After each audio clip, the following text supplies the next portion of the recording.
You up here? It's always like, I didn't Don't be fun, shy. but if I needed to take a nap, I'm just so tired, I can still take up content. Thank you so much. Thank you, Brian. Ian.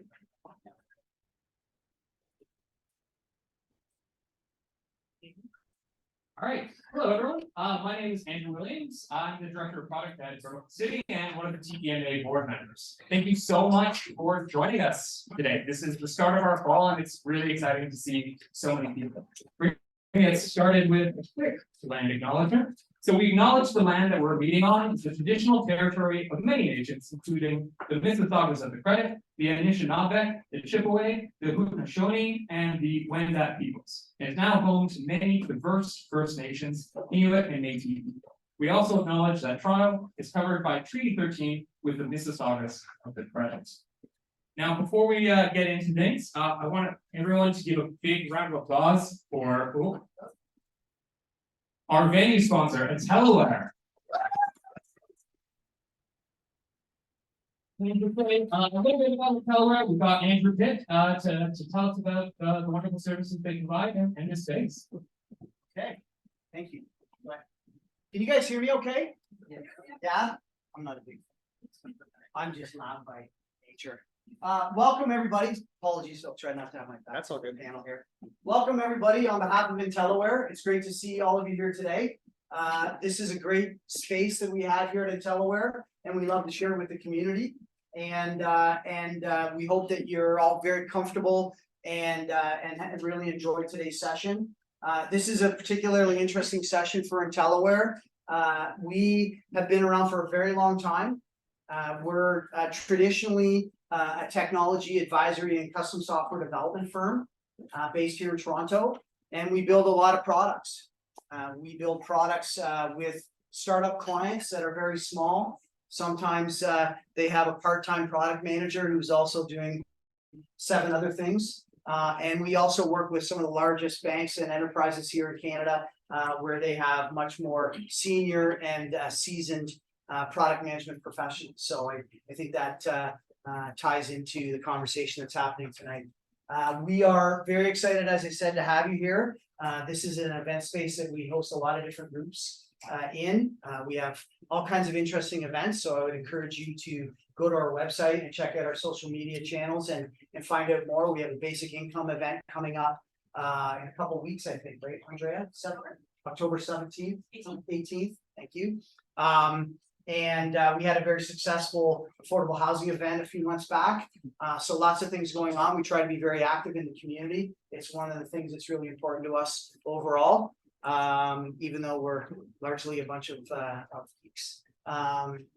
We have broad interests, and this is certainly one of them. So thanks very much for coming today. I hope you have a great session. Thanks to the panel, and welcome once again.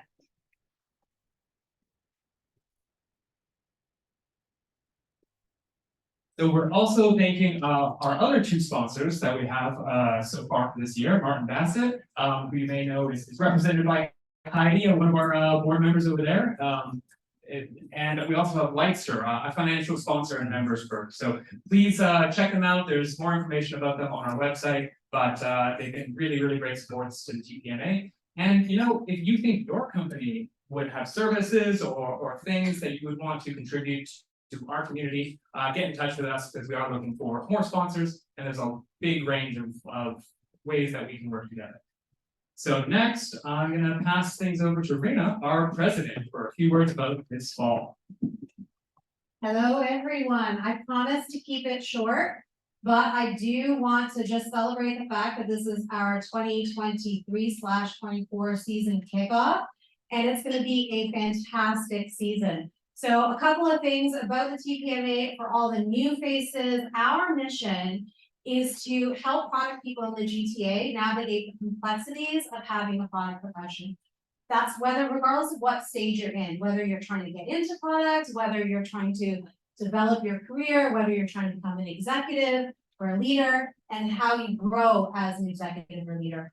And one of the pillars of how we accomplish this mission is bringing a bunch of people in the room to create your own networks in your own community. And I'm really excited to see the turnout that we have today, because this is exactly what we want to do.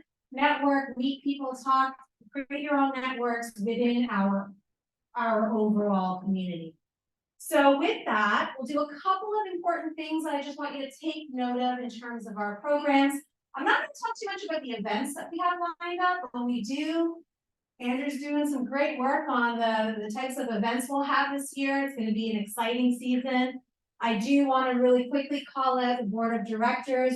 We are an entirely volunteer-led organization. And for those of you who might have been here at the AGM, the annual general meeting last year, it was a nail-biting election. We grew the board to all the faces that you see here, and there's a lot that we will be doing. But not only is the board a pivotal part of our operations, so are our volunteers.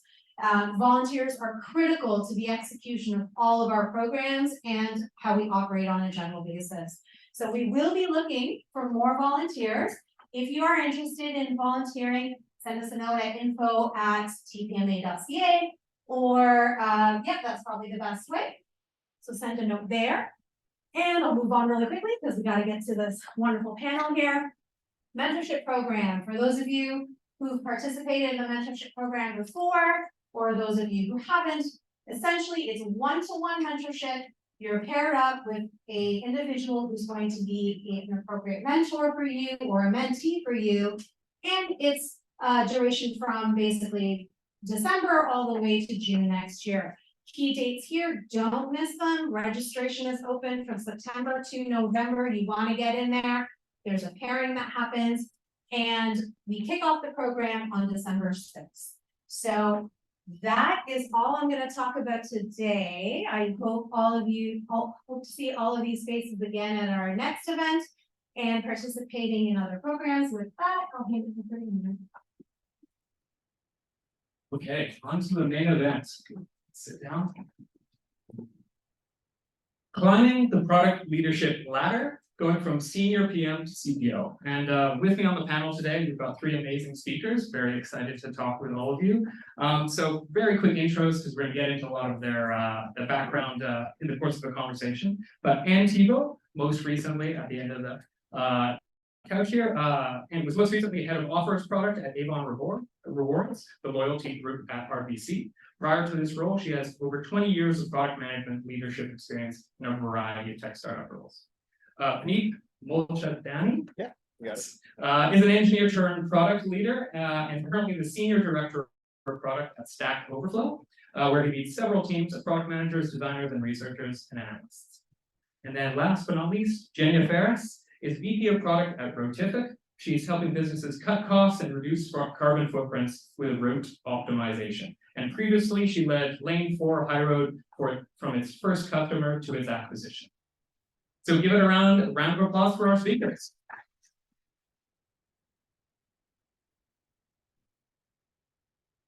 Okay, quick note. If you have questions for the speakers in the room, I will be, towards the end, we'll be grabbing questions from people in the room. But if you want to submit it via Slido, just grab the QR code and we'll check that towards the end. And you can upload questions that you think are the best. But let's just get things started. So what was the pivotal moment where you realized you didn't just want to be an individual contributor, you wanted to lead? And yeah, whoever wants to start. You're picking up the mic first. All right. Is this okay? Yeah. Awesome. Pivotal moment. I don't think it was one moment. I think throughout my early product management career, what drove me into product was the desire to affect change. I wanted to have the ability to take things I learned and transform them into solutions. Eventually, I felt that I was hitting a ceiling in where I was able to contribute in an individual contributor role. There was always a team of leadership individuals who were setting strategic decisions that were then influencing which problems I could address. And so I think that's what really pushed me into my first role, which straddled. I did both. IC, and it grew into a leadership position as the product grew itself. And Sure. I'm just figuring out how to work the mic. So I think early on in my career, even before I was in product, I wanted to manage people, coach people, as well as be part of the group that looked at the strategic vision of what we were doing. So I managed a project management team before I even got into product. At one point, there were 14 people there, and I liked that piece. I liked having to work with all of the other groups. I liked having to work out a lot of different things with each person that reported to me. I liked all those types of things, leading teams. And I think that was very early in my career, even before I got into product. When I got into product, you start as an individual contributor, you learn, and then you grow throughout that. And product just opens you up to working with everyone in the organization because it touches every piece. I think that's just the most exciting part of the world. Can you hear me? Yeah, Yep. perfect. So for me, similar to Jenya, I didn't have like one specific pivotal moment. I've actually transitioned from being an IC to a leader and then back again, back to leadership, right, throughout my career. And I think if I look at the unifying, driving force behind it, the thing that motivates me is empowering people, empowering teams of people to solve meaningful problems. And you do hit a certain cap in terms of the contributions you as an individual can make, right? There's only so many hours in the day, there's only so much work I can as an individual do, right? And some of the biggest problems in the world are you need lots of people working on this, lots of smart, intelligent people, way better than I am, right? And so I think about scaling my impact, and that directly brings you to leadership, right? That coupled with like the ownership mindset, I have a background in startups. That ownership mindset kind of comes naturally to you. You kind of want to bring that energy to everything you do. could you spell out that ownership mindset? Maybe, like, what do you mean by that? Sure, I mean, it's this idea of doesn't matter what your title is, what your role is, you think about the work that needs to be done, the impact that needs to be had, and you do the work, right? You think of it as an owner of that business, the product, and you think about what's best to be done in that situation, and just go do that, right? That was sort of how I started off my career, and that has sort of naturally drawn me more towards leadership roles, because it tends to sort of reward that behavior. How, and for the others on the couch, I mean, how did you get your first leadership role? You might have sort of referred to a little bit when you were your first answer, but yeah, tell us about that first leadership step up. Yeah, so first of all, I think that in product, you are always indirectly leading. So you gain a lot of leadership experience through this really tough space where you have the accountability, but you don't actually have the direct relationship to be able to influence people. So you're finding ways of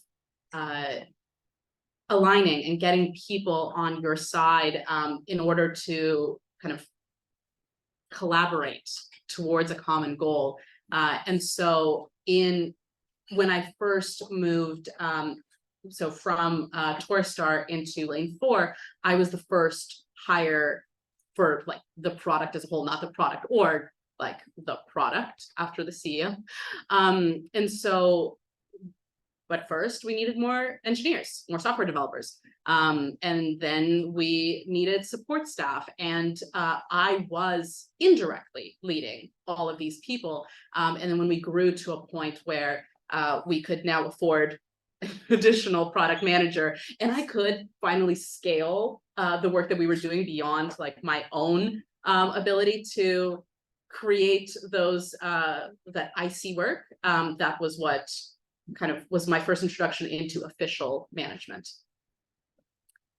For me in product, it was For me in product, it was a negotiation of the role, actually. So I was at points.com and I was going to be promoted to director, and I was interviewing at a company called Eloqua.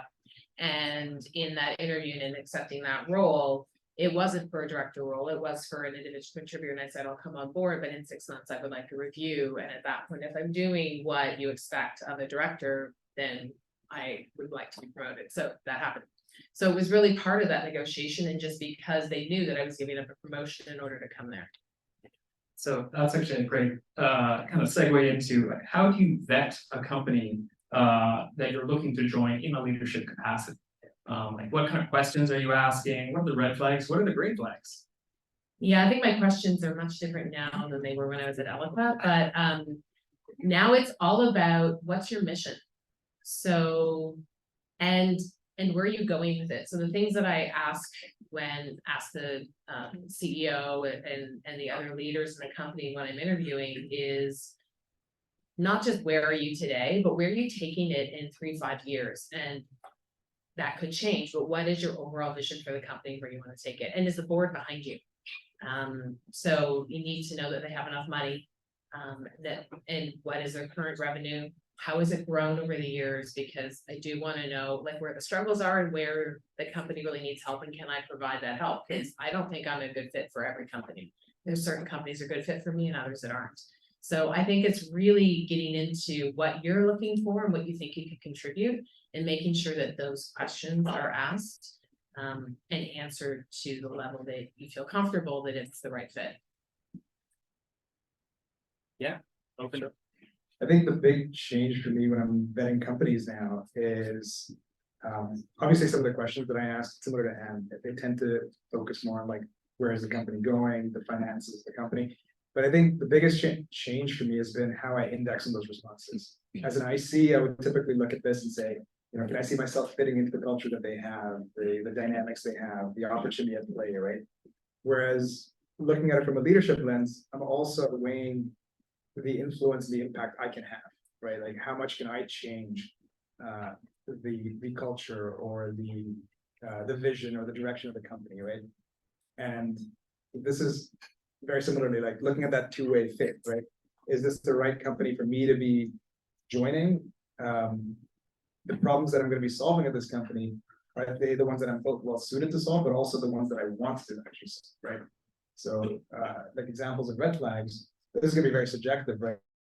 Because I don't want to, for instance, be the first leader to join a company that's teaching people about diversity and inclusion, for instance. Very important factor for me about the culture, but I don't want to be the first one to sort of do that labor and figure that out, right? So for me, that's a red flag. But you know, similarly, like when it comes to product vision, if I see potential, if I see a good opportunity, good proof of concept, the potential in the market to actually go after the space, good pulse on their user problems, and really what they're missing is a framework to really align people, build decisions, and operationalize that. That's something I can easily add value to. I know I can drive impact, right? So that's kind of how I weigh opportunities and evaluate companies differently now. It's not just statically looking at where they are, but with me involved, how much can I actually change this?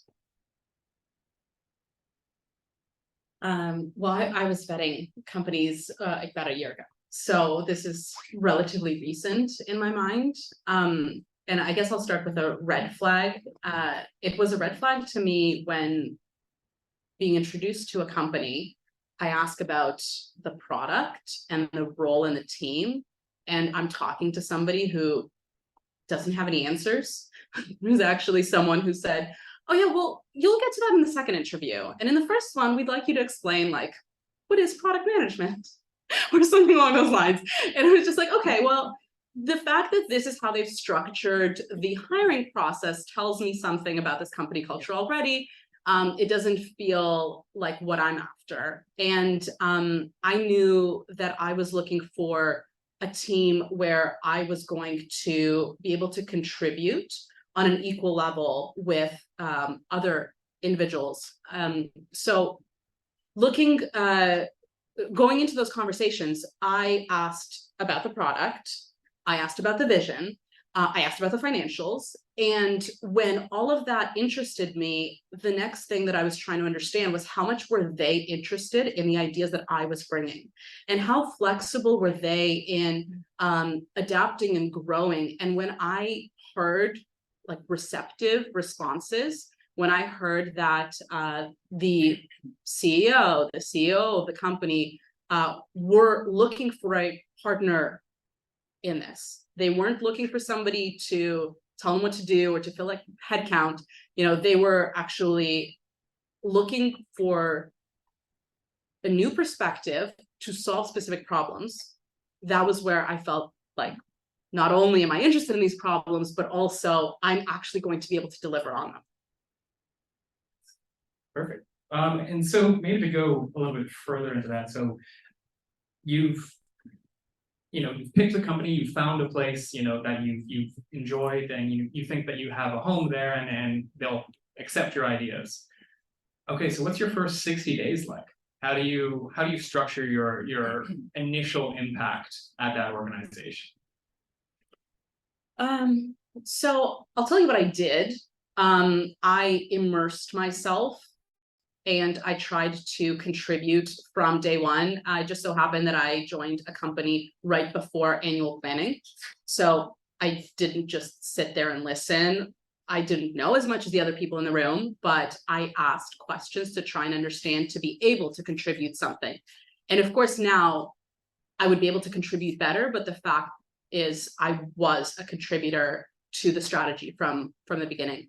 I also think I put too much on myself. I tried to be everything right away, and I struggled. And in hindsight, I now know that everything that people told me at the time, which was like, grace and give yourself time, and just, you will get faster and more efficient once you know the ins and outs of the product and the team and everything. Like everything will be easier in 6 months. I wish that I had internalized that better. Yeah, open question to both of you as well. I think it really depends on the company you're joining. My approach is very different based on the role that I was in. So at a startup, I tend to dive in a lot quicker because you just can, because they move faster, and really meet with all the teams, and not just the leaders of the teams, but the people on the ground. Because product doesn't just build stuff for users. We build stuff for internal teams, so they're not pulling their hair out every day trying to do their job. And they never get enough of our time, our focus. So I always try and use those first 60 days to build relationships with all the teams, and that trust, because without the trust, it's really hard to do our job. So even when we can't get to the things that are really pain points for them, at least they see it on the list. They see what's above it. They know why it's above it, because there's business needs that drive other things above maybe some of the pain points that everyone internally is going through. When I joined a larger organization, as I was just at RBC in the last 2 years, it's very different. It's then a lot of relationship building with people at your level, less about getting into the gritty with all of the teams. It's just it's a different culture. Part of the reason why I'm not there anymore. But I tried it. Didn't like it. It's a very different approach, just because of the culture is very different. The culture wasn't a fit for me there. Yeah, it's totally fair. I think, and this kind of goes back to like vetting companies, right? You got to make sure it's the right fit for you. I think a lot of what I index on the first 60 days is listening tours. I'm a big fan of that. Just meeting people, especially if you're doing a remote job, right? Been working remotely for 7 years now. You got to really put the effort in to build the right relationships and create those foundations, right? So doing the listening tours, understanding different perspectives, not just again my directs, but also like their direct reports that exist, or my stakeholders, peers, everything, right? Like this, the more connections you can build with the company, the better, because navigating the org is a big part of the role.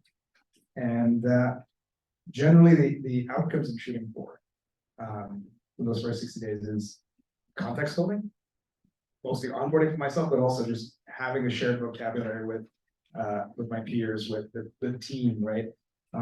Being able to understand the problem space in a consistent manner. So it's kind of like a shared mental model that we can then use for making decisions, and then aligning on how we do that. So slowly building out that process. But ultimately, it starts with the team you have. So really understand what's working really well, lean into that, amplify that, right? And then identify where you can actually start making adjustment, and then it's all change management. So really starting to build on top of that trust and lean on, you know, your influential people to actually carry out some of those changes, make people feel heard. A lot of it, it's a lot of relationship building.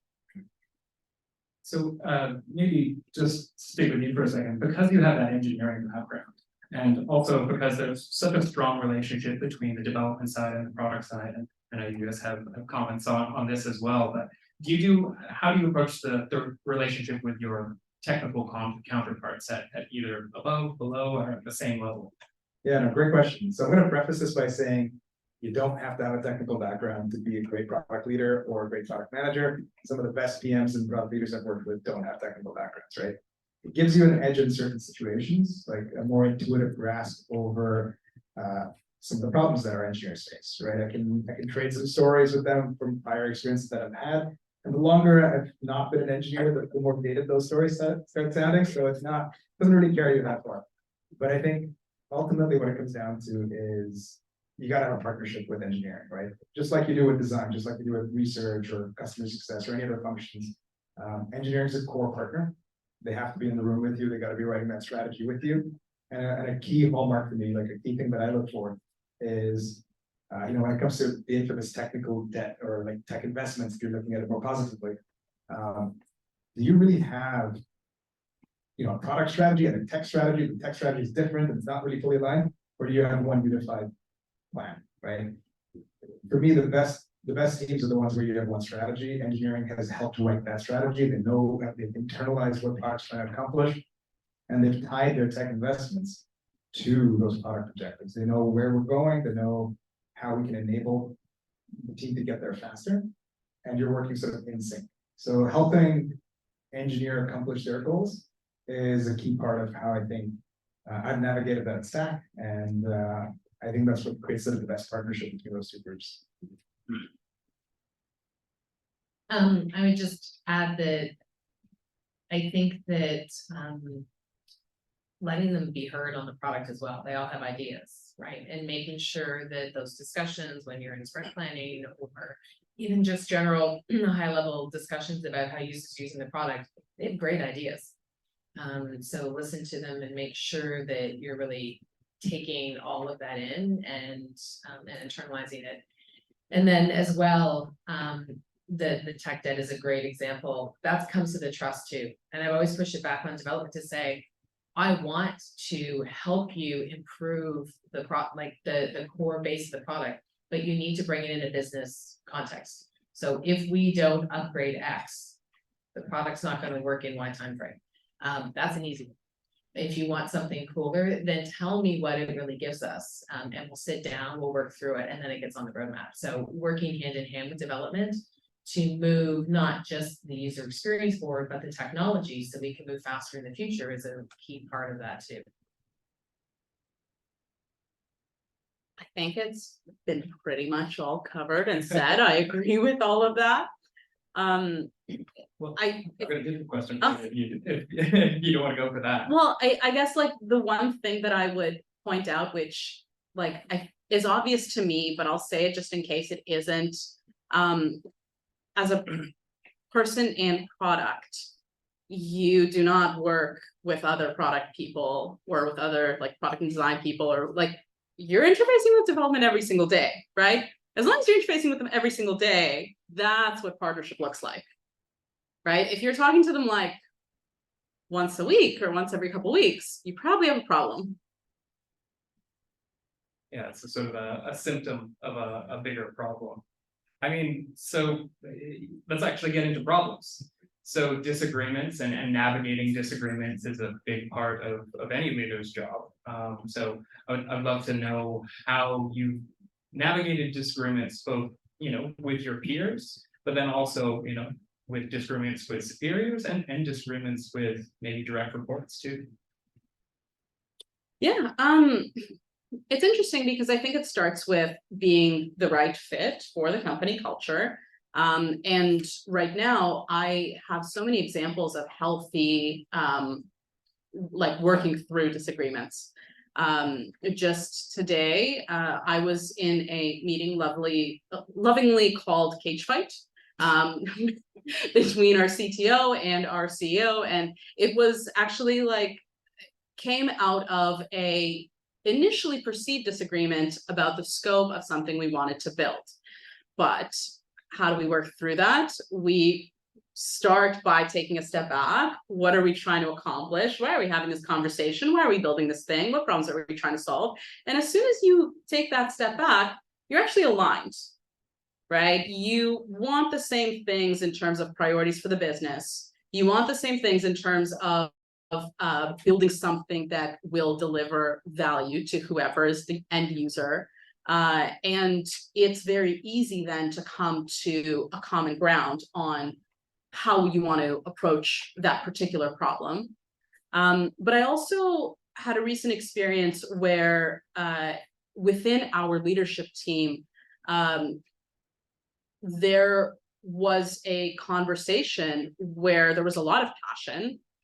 A lot of that ownership mindset brings about passion sometimes. And when passion is channeled in a disagreeing way, it sometimes ends up putting you below the line, and the conversations get counterproductive. You're not actually working through the problem towards a solution. You're now just attacking different points or talking about different problems altogether. So we came up with a list of community agreements, and kind of top of mind and top of the list. There's a longer list, but for me, it was assuming positive intent. Because if you bring that into every conflict conversation, then you know that you're actually collaborating. You're working through a problem as opposed to having a conflict with another person. So are these different from your corporate values? Yep. And so they're sort of communication values. Exactly.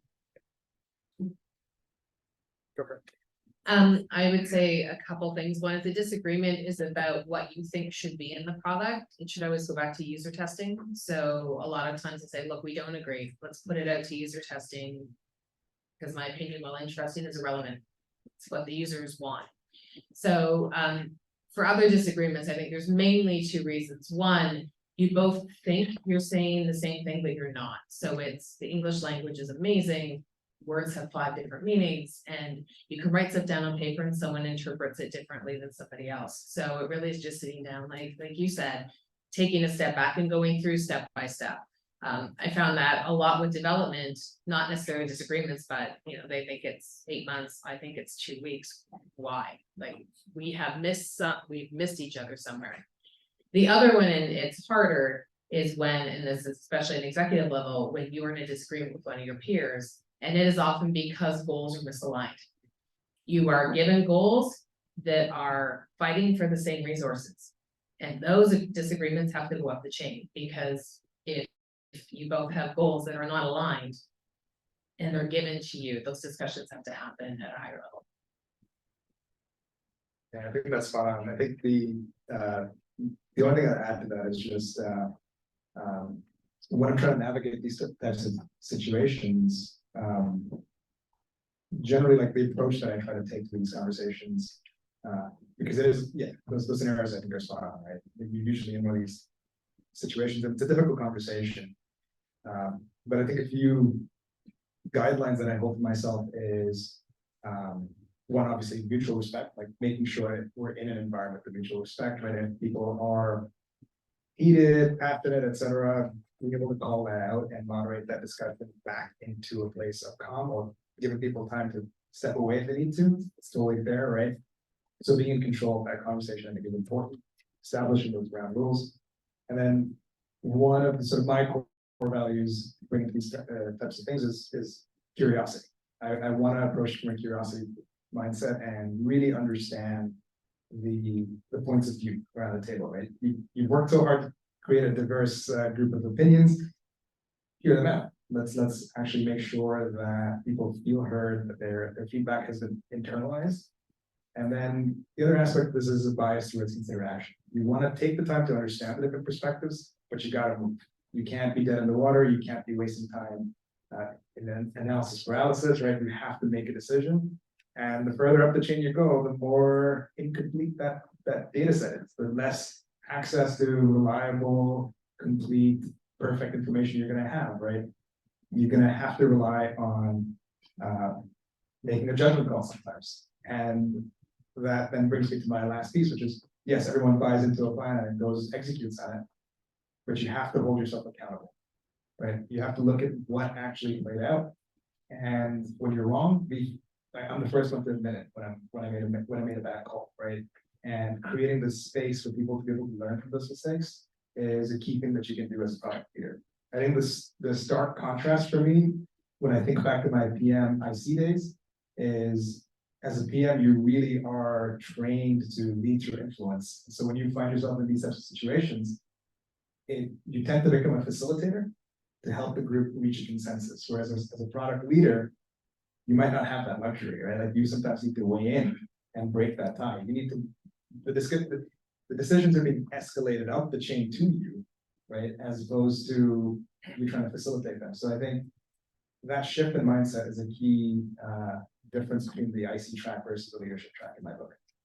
So a big part of the IC sort of decision-making out of this is that product intuition thing, the nebulous concept that is so important. So as you grow up the ladder, you know, you might not be able to rely on that firsthand user interaction. So how do you keep that intuition, or does that intuition change? I think it evolves, right? And I think at some level, there's always intuition, right? Your intuitions are informed by the data that you read, the information you have access to, the users and customers you talk to. The one thing I would just like that I try to hold myself to is as a product leader is just don't lose sight of your user or your customer, depending on what you're building. At the end of the day, that's what grounds you, right? And you just need to work that much harder to keep building those intuitions. It's important to have that perspective, but it's also important to be open to being challenged, right? And when somebody brings an opposing viewpoint, I don't want to dismiss it just because it doesn't fit my model, but I want to understand it. And it's an opportunity to kind of change the perspective. And I think it's a question of, again, that curiosity mindset, right? Like always be learning, always be willing to adapt, and then keep your finger on the pulse in terms of what your users need or what your customers need. And you can't really go wrong with that. Yeah, if you have a team of people, then they're the ones with their finger on the pulse. So I think the way that I interpreted what you said is that you are continuously building your intuition through the questions and disagreements and kind of things that bubble up to you. You are in those situations having to advise or make a call because someone is coming with information, and you are taking that from your direct reports, from your peers, from others in the organization. So I think that the intuition, you never really get separated from it unless you're not working with people who are working directly with your end users. Nothing really to add. I think you rely on your experience, and we've been doing this a while, right? And so, and every time you learn, right? You learn more and more, and you rely on the leaders that you have who report to you and you have constant conversations with them. So if something comes up that is really off the wall, that's a problem, because you should know what's going on, and your intuition, like it's part of you. It's part of why you're a product manager and why you've been successful. So Well, let's change pace then and talk a little bit about the hiring side of leadership. So, you know, it's in people management, and then the hiring, and unfortunately sometimes the firing of people is part of day-to-day life, maybe not day-to-day. hopefully not. Hopefully not day-to-day. You know, so how do you approach hiring? Maybe even your first product manager at an organization when you're, you know, kind of going 0 to 1, and then I would like to step back and go into larger organizations. So I don't have a ton of experience hiring product managers. I'll be upfront about that. But I think just hiring people, one of the things that I look for is in those conversations that we're having, I'm trying to understand what role they played in whatever experience they're talking about.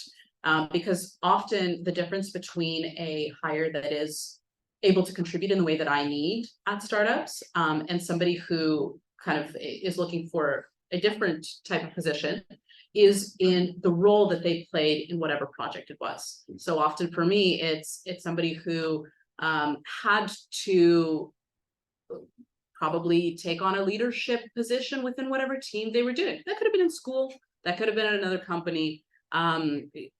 Leadership within like informal leadership, right? Even so that's one thing. And the other is culture fit. So we've heard a little bit today about, you know, different values, and curiosity is such an important one for people in product, but not only. And I think just how they approach you, the questions that they ask you is another thing that I look for, because somebody who asks me the right questions is going to ask the right questions when they're working on my team. For me, and I think pretty much through my whole product career, I look for somebody who can make decisions. So most of my questions in interviews are around how the interviewee has made decisions and what they feel they need in order to be able to do it. As product managers, we do it every day. And as you go from individual contributor up the chain to director, senior director, VP, CPO, you're always making decisions, and the decisions are harder and harder and harder and have more and more impact on the company. So it's all about how they work through them, what kind of consultation they generally have, and will they put themselves in the line to make the decision. Because you will get people who want a product management role, who get into analysis paralysis, who want consensus. You're not going to get consensus all the time. Actually, we don't get consensus quite often. And the decision on what happens in the product is on us, with approval from the CEO, et cetera, but it's on us. And so that's the main thing that I look for when I hire product manager. I think for me, it depends on what you're selecting for. Like I usually design my interview processes around being very intentional about each step of the process, testing a particular aspect that we're looking for, right? In the case of Stack, when we put the process together, we really tried to streamline it down into something we can really execute quickly, and we don't want to have like a long drawn out process of 8 different interviews and all this stuff, right? So What does that look like? we basically brought it down to a hiring manager interview, where a lot of the things that, like, let's say I was a hiring manager, I would dig into very similar things as Alex described, right? Like product fundamentals, how are they making decisions, that mindset, like are they thinking through the why, are they able to empathize with their users, communicate the value, right? Think about their metrics and be able to sort of have a system that they use to make those decisions. But then, as I think at Stack, we also valued collaboration a lot, like cross-functional collaboration. So we had a specific round for that.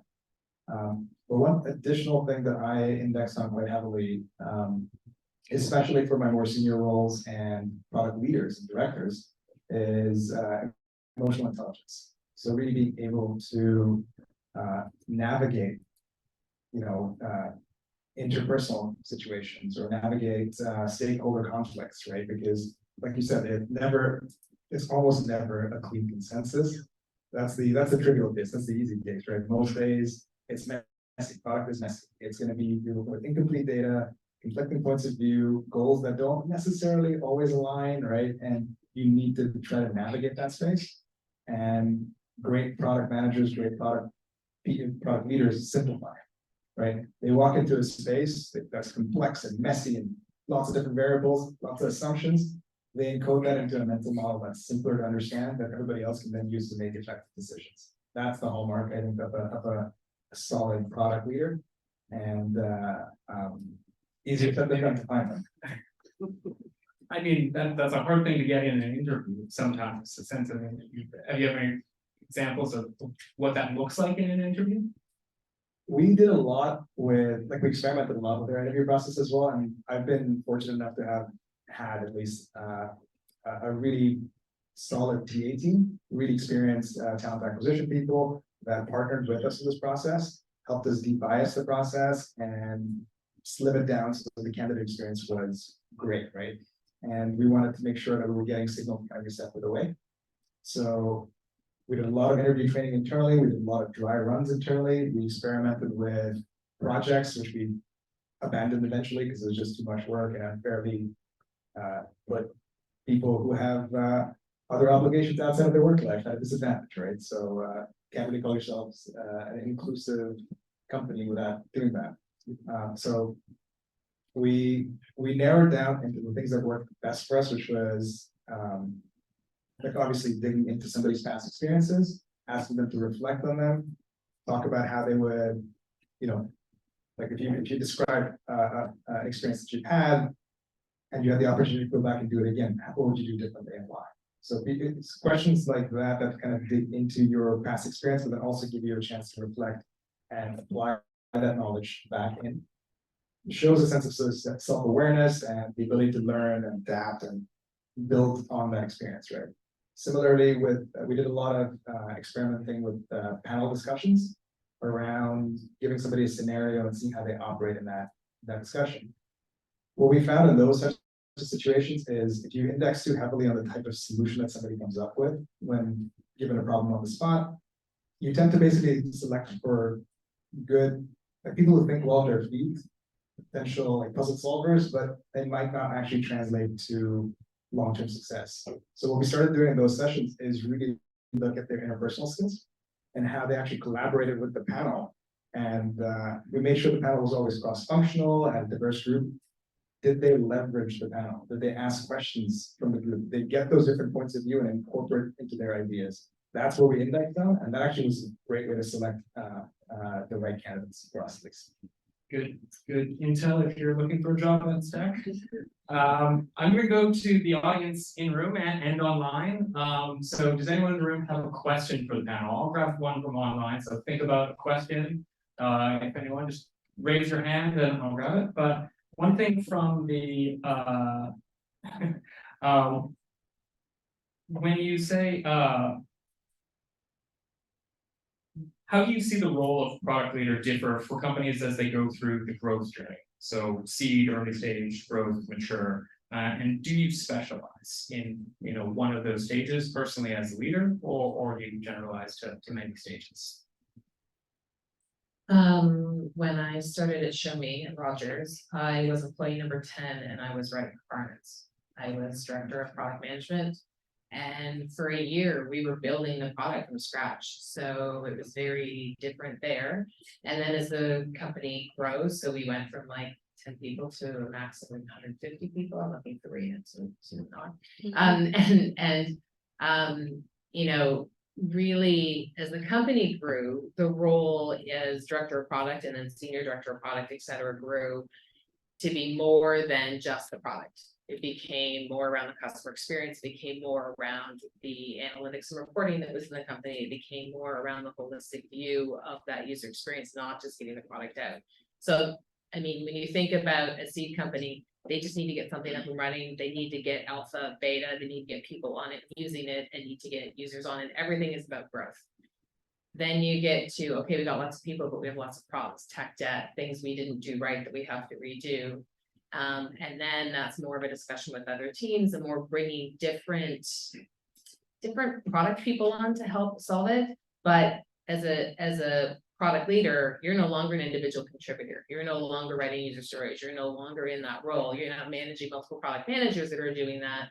And then as you get, potentially get more and more teams under you, you're then hiring people to run those teams, and you're at a different level thinking across the company along with the other leaders across the company. So you still need to be able to understand from ground up as to what the people in your team deal with on a day-to-day basis, because you're mentoring them ongoing. But your role as a senior director, VP, CPO is not the day-to-day. If it's a day-to-day, then you're not doing your job, or the system set up wrong. You should be managing what's happening 6 months down the road, a year down the road, to make sure that your team can take on what's coming. That answered it. I think that's like a solid answer, right? I think that's spot on. I think what I'll dive into is your question around what would you do you specialize or not, right? And I think that comes down to what you personally as an individual want to do, right? I think the skills that are needed at each step of the way are different. What I did when I was in a startup was very different than when I first joined Stack, and it's very, very different than what I do today at Stack, right? And I think, as Anne described it well in terms of how that changes as you work up through the ranks. For me,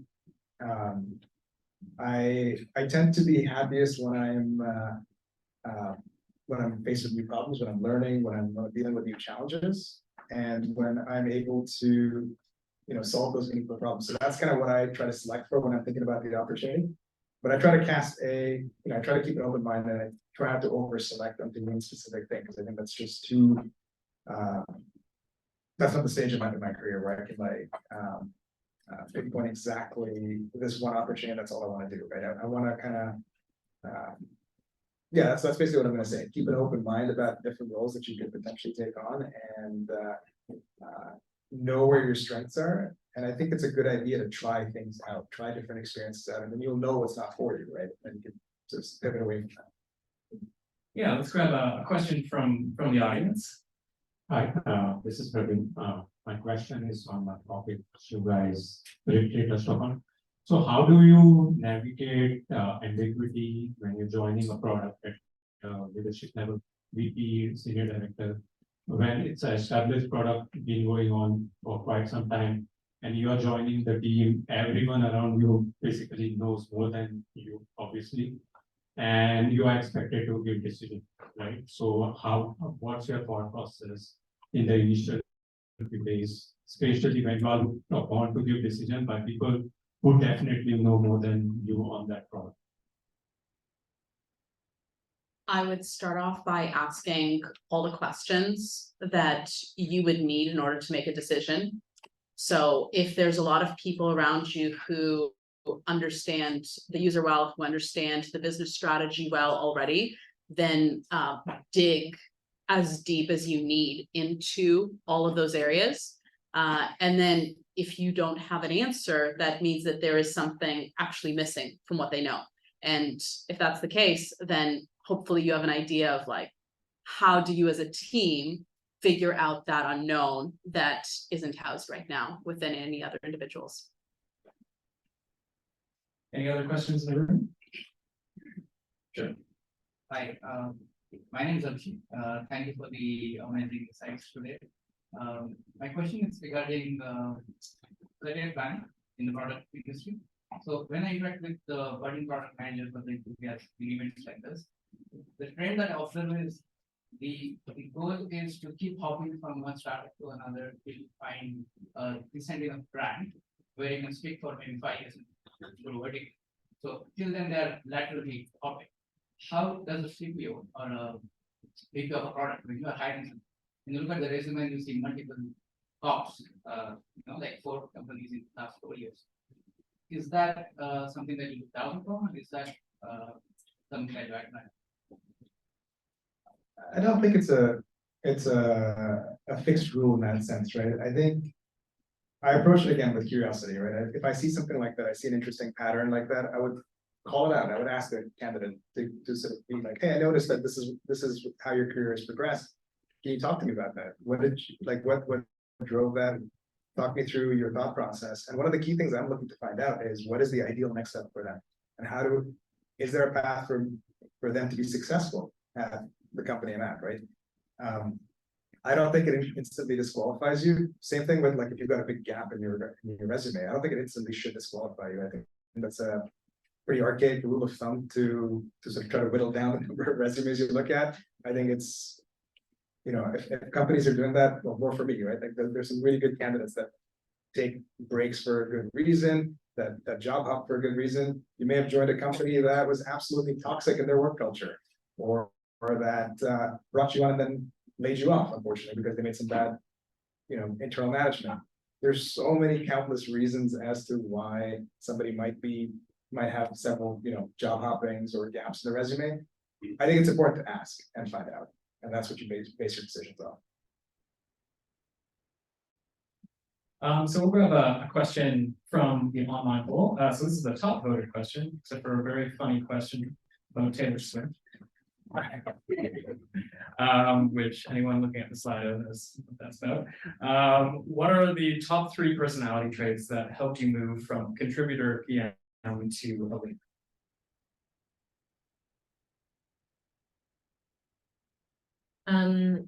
For me, I think I've never had a problem making a decision, so that piece, I've always been good at figuring out how to get things done, which is a lot about making those relationships with all other teams, because most of the people that we work with on a day-to-day basis, we don't have authority over them, we need influence, right?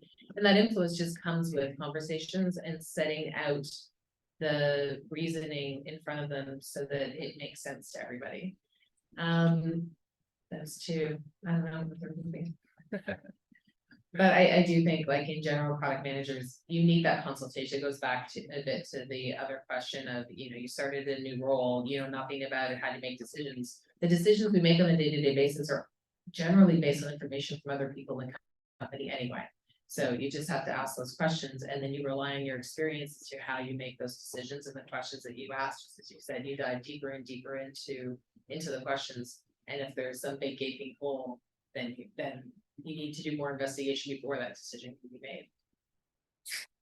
Yeah, I've got a question for you, Jen. That's specific. I mean, you've got a lot of advice on how young PMs can kind of take their career into their own hands.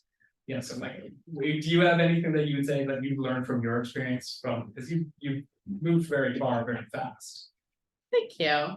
I know I talked your ear off a little bit about some ideas I have, and it kind of boils down to, I have noticed through my career growth that some people see blocks on their path to growth and other people don't. So those blocks could look like on a potential job description, a requirement that you don't have. It could look like imposter syndrome.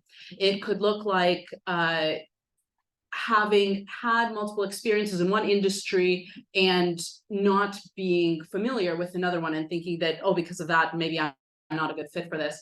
And my biggest thing, and I don't know exactly kind of I think the strategies are different for every person on how to overcome that, but it is very important to just move past it. Because if you want that growth, then you need to just go for the opportunities that exist. You need to make opportunities sometimes. The role that I'm in now didn't exist. It was not a published posting. I think that when you are a young person, humility is super important, right? You need to be transparent with what you already know, what you want to learn. And then with the right personality traits, which I think Anne touched on, and we've also talked about the curiosity and the kind of ability to simplify complex ideas. When you bring that to an opportunity, even if you don't check the boxes, the right hiring manager, the right leader is going to see that in you, and they're going to want you, regardless of what your resume says. So that's like the one thing that I would encourage anybody, regardless of their profession. And I think that maybe historically it's been a little bit more of a challenge for women or other groups who, for whatever reason, like aren't conditioned from birth to say, just go for it. It's a Nike slogan, just go for it, I guess. Perfect. That's I'm glad I asked you that question. Any last questions in the room? You can just shout. Sure. Yeah, just shout it out. I'll repeat it. Thank you for the opportunity. As an experienced product manager, I'm really keen to understand if I'm joining a new firm, how do I highlight my leadership potential to kind of fasten that growth in the product manager? So how do you highlight your leadership potential at an existing company or in a company that you're hiring? As Or an looking? experienced product manager, when I'm joining in. And I think you talked a little bit about how you did that. Putting you on the spot. Um, So I would say that it depends on the role, depends on what you're looking for, right? So if the role is that you're looking for is a step up as a director role, you've only been a senior PM. And it's something where the hiring manager feels it needs a really seasoned director, somebody who's done it before. Then I think it's hard to get in that role. But there are a lot of director roles that, especially at startups, that will consider a senior PM who has done really well, shows leadership capability, potentially are doing directorish level things at their current company. And it really is about being able to articulate what those qualities are. So how do you talk to all the other groups to get the information that you need? Because we don't have all the information. We pull it from everybody else. How do you make decisions? How have you moved the product forward? Because it isn't about user stories. It isn't about looking at the data and seeing if the feature that you're working on is successful or not. It's about how you get groups together to solve problems. It's about how you help them work through those disagreements that they're in. And how you come to a decision to move the business forward, to move the product line that you're being hired to help run forward. And with that great answer, unless you want to jump in, we're actually at our time. So I would please give a big round of applause for.